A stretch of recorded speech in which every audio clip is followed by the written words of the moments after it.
நேயர்களுக்கு அன்பு வணக்கம். மீண்டும் ஒரு திரை விமர்சனம் நிகழ்ச்சியில் உங்கள் எல்லாரையுமே சந்திக்கிறதுல உள்ளபடி எனக்கு ரொம்ப சந்தோஷம். எப்படி இருக்கீங்க? நலமாக இருக்கீங்களா? இன்றைக்கி நம்மளுடைய திரை விமர்சனத்தில் காந்தி கண்ணாடி திரைப்படத்தினுடைய விமர்சனத்தை பார்க்க போகிறோம். ஒரு ஷார்ட் ஃபிலிமுக்கான டைட்டில் இது. காந்தி கண்ணாடி அப்படின்ற பெயரை கேட்டவுடனேயே என்னடா இது படம் அப்படின்னு சொல்லிட்டு பல பேர் யோசிக்கலாம். கேபிஒய் பாலா படத்தில் கதாநாயகன் அப்படிங்கிற ஒரு எக்ஸ்பெக்டேஷன்ஸ் எல்லாருக்குமே இருந்தது. ஒரு இன்றைக்கி சேரிட்டபிள் அப்படிங்கிற விஷயத்துக்கும் சமூக சேவை சார்ந்த விஷயத்திற்கும் யங்ஸ்டர்ஸ்கள் ரொம்ப அதிகமான எதிர்பார்ப்புகளுக்கு முன்வைக்கக்கூடிய ஒரு ஐக்கானாக இன்றைக்கி விளங்கிட்டு இருக்கக்கூடியவர் தான் கேபிஒய் பாலா.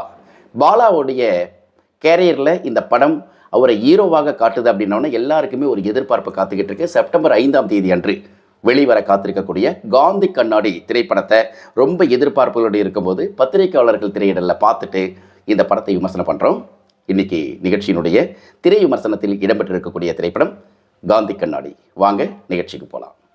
படத்தினுடைய கதை என்ன அப்படின்னு பார்த்தா, காந்தி அப்படிங்கிற ஒரு கதாபாத்திரம். அவர் ஒரு பெரிய ஜமீனுடைய மகன், காதலிக்கிறார்.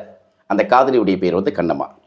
காந்தியும் கண்ணம்மாவும் ஊரை விட்டு ஓடி வந்துடுறாங்க, சொத்து கித்து எல்லாத்தையும் விட்டுட்டு. இவருக்கு அவங்க தான் குழந்தை, கண்ணம்மாவுக்கு காந்தி தான் குழந்தை. அவ்வளோ ஒரு ரிலேஷன்ஸ். 60 ஆண்டுகள் மேலாக போது அவருக்கு 60 வயது. 60ஆம் கல்யாணம் பண்ணி பார்க்கணும் அப்படின்னு சொல்லிட்டு ஆசைப்பட்றாங்க கண்ணம்மா. தனக்கு ஒரு பிள்ளை இருந்தாங்கன்னா செய்வாங்களே அப்படின்னு சொல்லிட்டு ஒரு திருமண நிகழ்வில் அவங்க பார்த்துட்டு சொல்லும்பொழுது இவர் தன்னுடைய மனைவியினுடைய ஆசையை பூர்த்தி செய்யணும் அப்படிங்கிறதுக்காக எடுக்கக்கூடிய முயற்சி தான். ஒரு ஜமீன் அப்படிங்கிறதெல்லாம் கடந்து அவர் ஒரு செக்யூரிட்டியாக தன்னுடைய வாழ்க்கையை நடத்திக்கிட்டு இருக்கார். ஒரு ஈவெண்ட் மேனேஜ்மெண்ட் கம்பெனிக்கிட்ட போய் எனக்கு இதே போல் ஒரு ஈவெண்ட் ஒன்று, என்னுடைய 60ஆம் கல்யாணத்தை நடத்தி கொடுக்கணும் அப்படின்னு சொல்லிட்டு கேட்குறாரு. அந்த ஈவெண்ட் மேனேஜ்மெண்ட் கம்பெனியை கதிர் அப்படிங்கிற ஒரு இளைஞர் நடத்திட்டு இருக்கார், அவருடைய நண்பர்களுடன் துணையோட. அந்த கல்யாணத்திற்கு ஏற்பாடு செய்கிற பொழுது ஒரு பட்ஜெட் போடுறாங்க. அந்த பட்ஜெட்டுக்கான பணம் தன்னிடம் இல்லை அப்படின்னோடனே இவர்கிட்ட ஜமீன் டாக்குமெண்ட்ஸ்லாம் இருந்திருக்கு, அதில் கொண்டு கொடுக்குறாரு. ஒரு செக்யூரிட்டி கிட்ட இவ்வளோ பெரிய டாக்குமெண்ட்ஸ் இருக்குமான்னு சொல்லிட்டு அவங்களுடைய நண்பர்கள்லாம் விசாரிக்கிறாங்க. அப்போ அவருடைய பின்னணியில் ஒரு பெரிய செல்வந்தராக இருந்திருக்கிறார் அப்படிங்கிறதும் அந்த டாக்குமெண்ட்டில் ஒரிஜினல் டாக்குமெண்ட் அப்படின்னு சொல்லிட்டு தெரிஞ்சதுக்கப்புறம் அவங்க அந்த டாக்குமெண்ட்டே இருக்கக்கூடிய இடத்துக்கு போகிறாங்க. போகும்பொழுது அது இன்னொரு ரியல் எஸ்டேட் குரூப் ஒரு பெரிய பில்டிங் கட்டிகிட்டு இருக்காங்க. ஸோ அங்கே நடக்கக்கூடிய போராட்டம், அதற்கு பிறகு அவர்களுக்கு ஒரு குறிப்பிட்ட பணம் கிடைக்குது. ஸோ அந்த பணம் கிடைத்த பிறகு கல்யாணம் நடத்த முடிஞ்சதெல்லாம் பார்த்தா ஒரு மிகப்பெரிய ட்விஸ்ட் இருக்குது. அந்த ட்விஸ்ட் தான் படமே. பணம் கையில் கிடைத்தும் அதை செய்ய முடியாத துர்பாக்கியமான சூழ்நிலைக்கு தள்ளப்படுறாங்க. அதுக்கப்புறம் அவங்க எப்படி போராடுறாங்க, 60ஆம் கல்யாணத்தை நிகழ்த்தி காட்டினாரா காந்தி அப்படிங்கிறதும், அந்த ஈவெண்ட் மேனேஜ்மெண்ட் கம்பெனி இவங்களுக்கு எந்த அளவுக்கு துணை செய்தது அப்படிங்கிறதையும் அழகாக கதையாக சொல்லியிருக்கிறாங்க இந்த படத்தில். காந்தி கண்ணாடி அப்படிங்கிற இந்த படத்தினுடைய ஒன்லைன் அப்படின்னு பார்த்தா, வயதான தம்பதிகளுக்கு இடையே இருக்கக்கூடிய காதலும் இன்றைய இளைஞர்களுடைய இருக்கக்கூடிய அவர்களிடம் நிலவக்கூடிய காதலும் எப்படிப்பட்டது அப்படிங்கிறதும், 2 காதலுக்கும் இருக்கக்கூடிய வித்தியாசத்தையும் ரொம்ப அழகாக புரிய வைக்கும் விதத்தில் இன்றைக்கி இருக்கக்கூடிய தலைமுறை பார்க்கணுன்றதுக்காகவே இந்த படத்தை எடுத்திருக்காங்க அப்படின்னே சொல்லலாம்.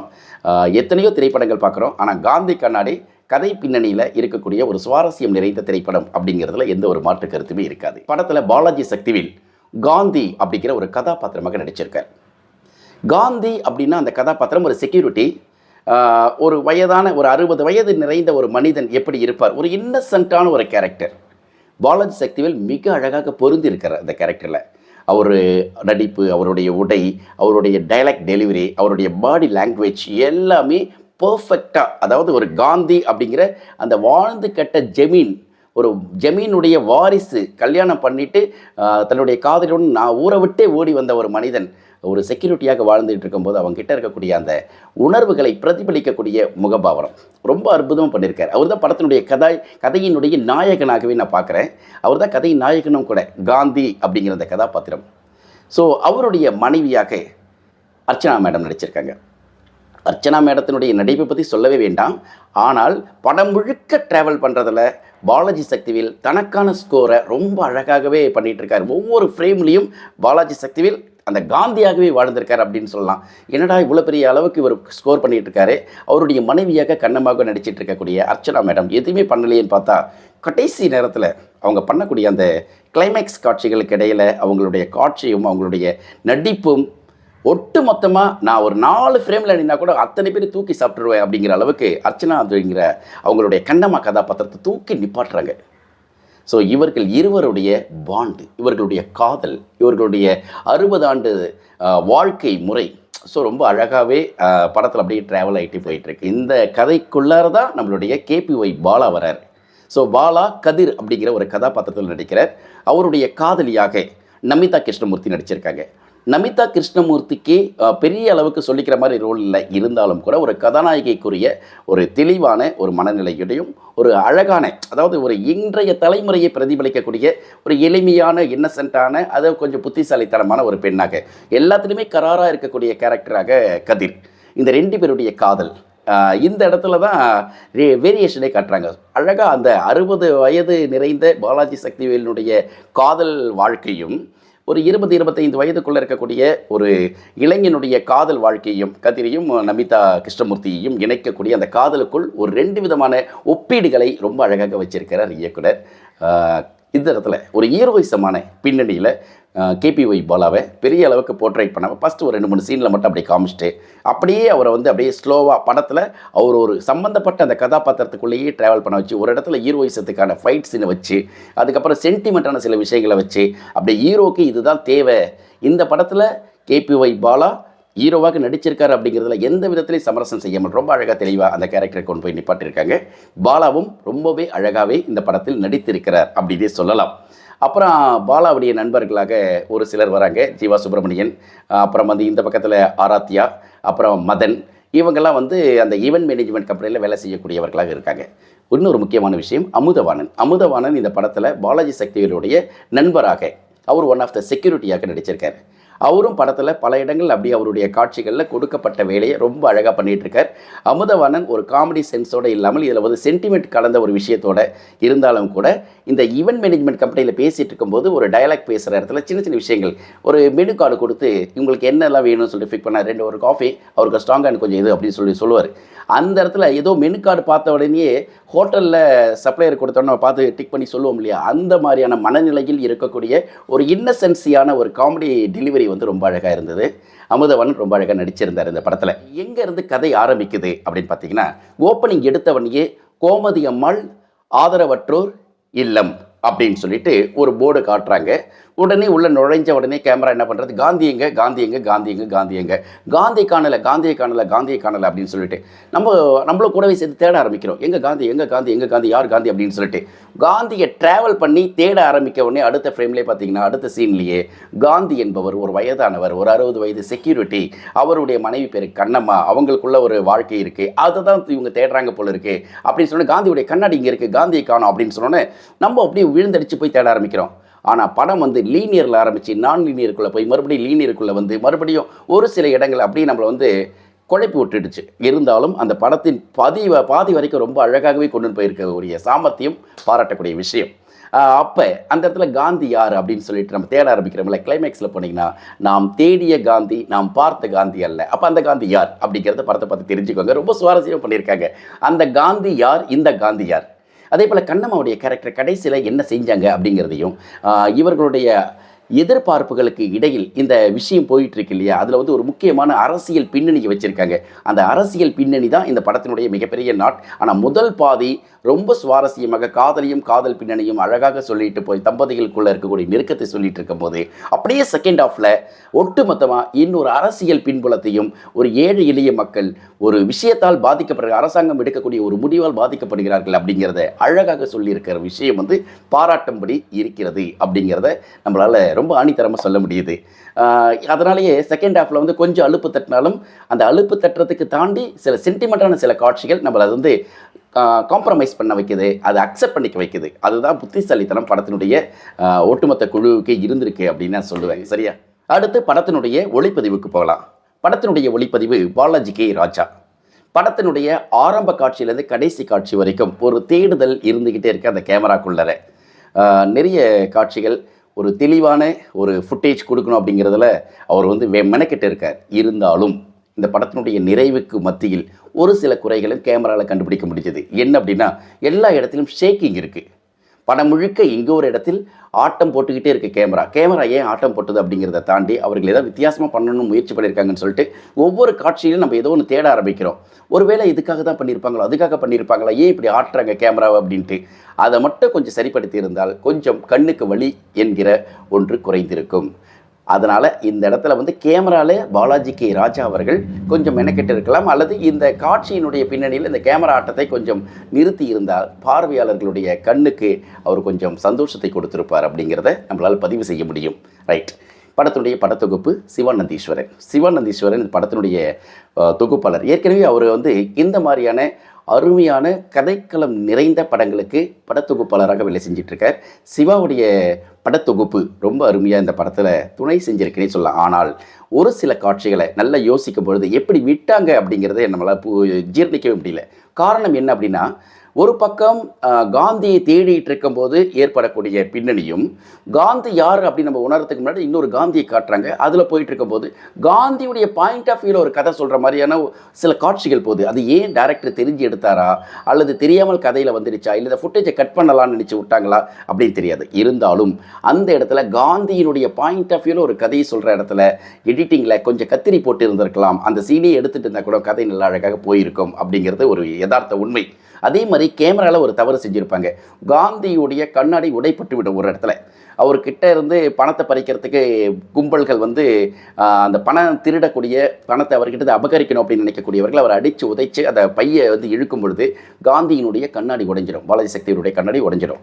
அந்த உடைந்த கண்ணாடியை போட்டுக்கொண்டு நம்மளுடைய கேபிஒய் பாலா பைக்கில் கூப்பிட்டு வீட்டுக்கு வருவார். வீட்டுக்கு வரப்போ அவர் கண்ணாடி உடைஞ்சிருக்கும். உள்ளே நுழைஞ்சவொடனே அவருடைய மனைவி எல்லாம் வந்து என்ன லேட்டுன்னு அடிபட்டு வந்திருக்கீங்க, ஆக்சிடென்ட் ஆகிடுச்சு அப்படின்னு சொல்லும்பொழுது அந்த கண்ணாடிக்கு ஒரு க்ளோஸ்அப் ஷாட் போகும். நல்ல நீட்டான கண்ணாடி போட்டிருப்பார்.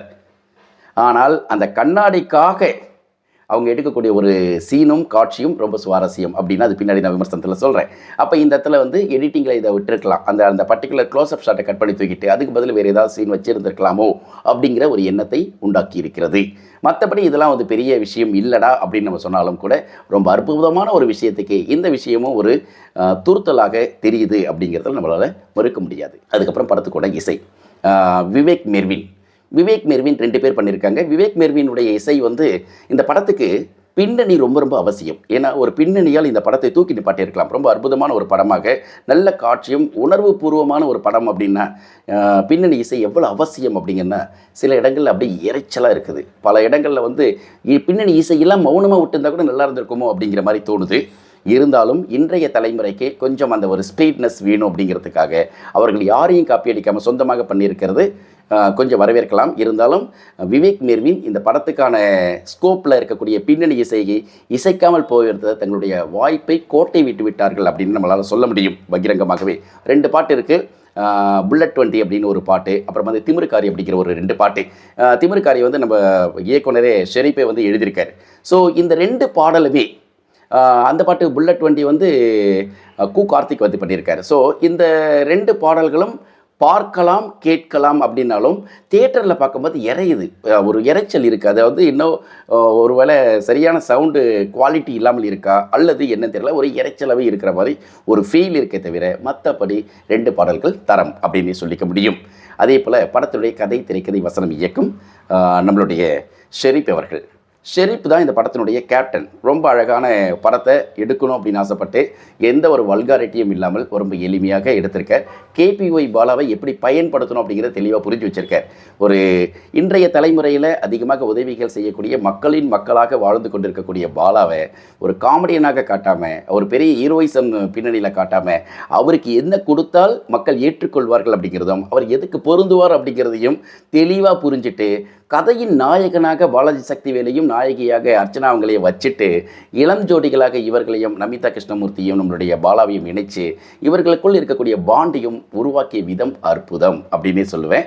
அதே மாதிரி பாலாஜி சக்திவேல் எல்லா இடத்துலையும் பேசிகிட்டு இருக்கக்கூடிய ஒரு டயலாக் ஒன்று வரும் அடிக்கடி, அதுக்கு தான் நீ இருக்கே, அப்போ எதுக்கு தான் நான் இருக்கேன் அப்படின்னு அவள் திருப்பி கேட்கும்போது அதுக்கு சொல்ல முடியாது. அதே போல் தான் ஷெரீப் வந்து நம்மளை பார்த்து சொல்லுவார், ஒரு விமர்சனம் பண்ணுறவங்களையும், அதுக்கு தான் நீங்கள் இருக்கீங்களே அப்படின்ட்டு. அதுக்கு தான் நாங்கள் இருக்கிறோம் இப்பயும்.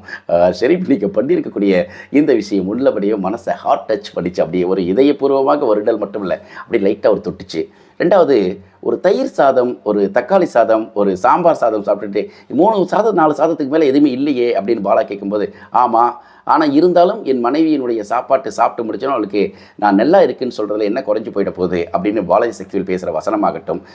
அதுக்கு இணையாக நமிதா கிருஷ்ணமூர்த்தி, இத்தனை நாள் நான் டெய்லியும் வரேன் உங்ககிட்ட, பணம் மட்டும்தான் உன்னுடைய குறிக்கோளும் கூட வாழறதுல எனக்கு அர்த்தமே இல்லை. நான் என்ன சுடிதார் போட்டிருக்கேன், என்ன கலரில் பொட்டு வச்சுருக்கேன், என்ன மாதிரி நான் ஸ்டண்ட் போட்டிருக்கேன், ஏதாவது தெரியுமா உனக்கு அப்படின்னு கேட்கும்போது கொற்ற மழையில் வெளியே வந்து அப்படியே பாலா வந்து ஒரு டைலாக் சொல்வார். போன வாரம் இது பண்ணியிருந்தேன், முந்தா நாள் இது பண்ணியிருந்தேன், நேற்று இது பண்ணியிருந்தேன், இப்போ இந்த மாதிரி கலர் போட்டிருக்கு அப்படின்னு சொல்லிட்டு லிஸ்ட் பண்ணி சொல்லுவார். அந்த லிஸ்ட் அவுட் பாயிண்டில் வந்து இன்றைய இளைஞர்கள் கண்டிப்பாக அந்த சீனை ரசிப்பாங்க. நேற்றைய தலைமுறையும் இன்றைய தலைமுறையும் இணைக்க வைக்கக்கூடிய ஒரு பாலத்தை ஷெரீப் செஞ்சிருக்கார். ஆனாலும் ஒரு சில இடங்களில் அவர் கொஞ்சம் கோட்டை விட்டுட்டார்.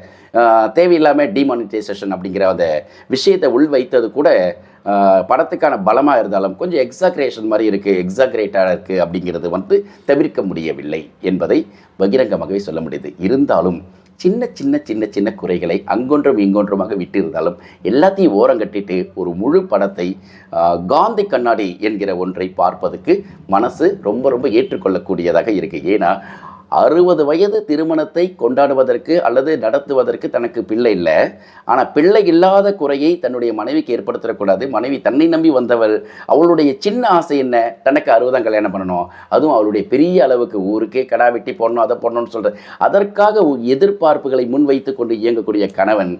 இன்னொரு பக்கம் பார்த்தீங்கன்னா தான் கணவன் புல்லட்டில் வந்தால் பெரிய ஆளாக இருப்பார். அந்த புல்லட்டுக்காக நான் வந்து சின்ன வயசில் வேலை செய்ய வரும்போது 15,000 புல்லட்டு, அதை வாங்குறதுக்கு நான் போராடினேன். நான் பணம் சேர்த்து 15,000 பார்க்கும்போது 65,000 ஆகிடுச்சு புல்லட்டு.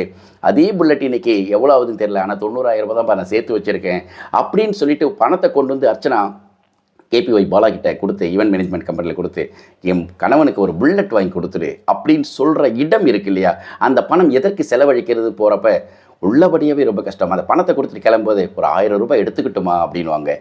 ஏன் அப்படின்னு கேட்கும்போது அந்த அர்ச்சனா சொல்லக்கூடிய வசனம், அவருக்கு கண்ணாடி உடஞ்சிடுச்சுப்பா, அந்த கண்ணாடியை நான் மாற்றி கொடுக்கணும், பாவம் என் காந்தி. சான்ஸ் இல்லைங்க, உண்மையாகவே ரியலி நான் உள்ள மெல்ட்டாகி சொல்கிறேன். இந்த மாதிரி காட்சிகளுக்காக இன்றைய தலைமுறை பார்க்கலாம். காதல் என்ன, கல்யாணம் என்ன, காமம் என்ன அப்படிங்கிறத ரொம்ப அழகாக படிப்படியாக ஏற்றி ஒட்டுமொத்தமாக கொண்டாடி இருக்கிறது இந்த திரைப்படம். அதுக்கு தான் நீ இருக்கியே அப்படிங்கிறப்ப சத்தியமாக நமக்கு யாருமே இல்லை அப்படின்னு சொல்லிட்டு ஏக்கமும் கண்ணீரும் கண்களை துடைக்கக்கூடிய உள்ளங்களும் இந்த படத்தை கொண்டாடும் அப்படிங்கிறது எந்த ஒரு மாற்று கருத்துமே இல்லை.